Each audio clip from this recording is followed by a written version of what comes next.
পুজো পার্বণের দিন হোক বা যে কোনো নিরামিষ খাবারের দিন, ভুনা খিচুড়ি কিন্তু একদম পারফেক্ট আইটেম। আজ আমি আপনাদের সাথে শেয়ার করব ভুনা খিচুড়ির এই দারুণ রেসিপিটি, যা ঝটপট তৈরি হয়ে যায় আর খেতেও হয় অপূর্ব।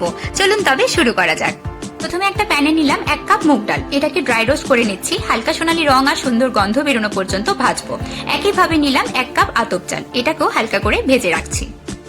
এরপর ভেজে রাখা ডাল ভালোভাবে ধুয়ে জলটা ঝরিয়ে রাখছি। ডালটা কিছুক্ষণ জলে ভিজিয়ে রাখবো, এতে সেদ্ধটা তাড়াতাড়ি হবে। এবার চালটাও ধুয়ে নিয়ে জল ঝরিয়ে রাখছি। চালটা কিছুক্ষণের জন্য রোদে বা পাখার হাওয়ায় রাখতে হবে, এতে খিচুড়ি সুন্দর ঝরঝরে হবে। ভিজিয়ে রাখা ডাল জল থেকে ভালোভাবে ছেঁকে নিলাম। এরপর কড়াইয়ে দিয়ে দিচ্ছি তেল আর সামান্য ঘি। তেল আর ঘি গরম করে নিয়েই দিয়ে দিচ্ছি একটা শুকনো লঙ্কা আর তেজপাতা, আর দিয়ে দিলাম কয়েকটা এলাচ আর দারচিনি। নাড়াচাড়া করে নেব সুন্দর একটা অ্যারোমা আসা অবধি।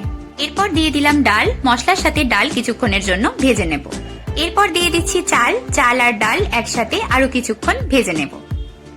কয়েকটা কিশমিশও দিয়ে দিলাম। এবার সমস্ত উপকরণ আরো একবার ভালো করে মিশিয়ে নিচ্ছি। এরপর একে একে দেব 1 চা চামচ করে হলুদ গুঁড়ো, লঙ্কা গুঁড়ো, গরম মশলা গুঁড়ো আর স্বাদ মতো নুন। সমস্ত মশলা চাল ডালের সাথে ভালোভাবে মিশিয়ে নিলাম। দেখুন, হাতা দিয়ে নাড়ানোর সময় প্যানের তলাটা একদম পরিষ্কার দেখা যাচ্ছে, মানে আমাদের ভাজা একদম পারফেক্ট। যেহেতু এখানে আমি টোটাল 2 কাপ চাল ডাল নিয়েছি, তাই ঠিক তার দ্বিগুণ অর্থাৎ 4 কাপ গরম জল ব্যবহার করব।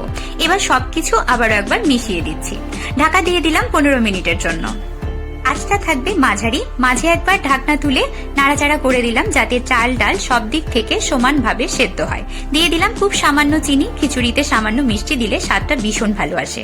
চিনিটা মিশিয়ে আরো 10 মিনিটের জন্য ঢাকা দিয়ে রাখবো। 10 মিনিট পর খিচুড়িটা একটু নেড়েচেড়ে দিলাম। এরপর ওপর থেকে ছড়িয়ে দিচ্ছি ঘি। খিচুড়ির সাথে ভালোভাবে মিশিয়ে দিচ্ছি। ব্যাস, খিচুড়িটা একদম রেডি।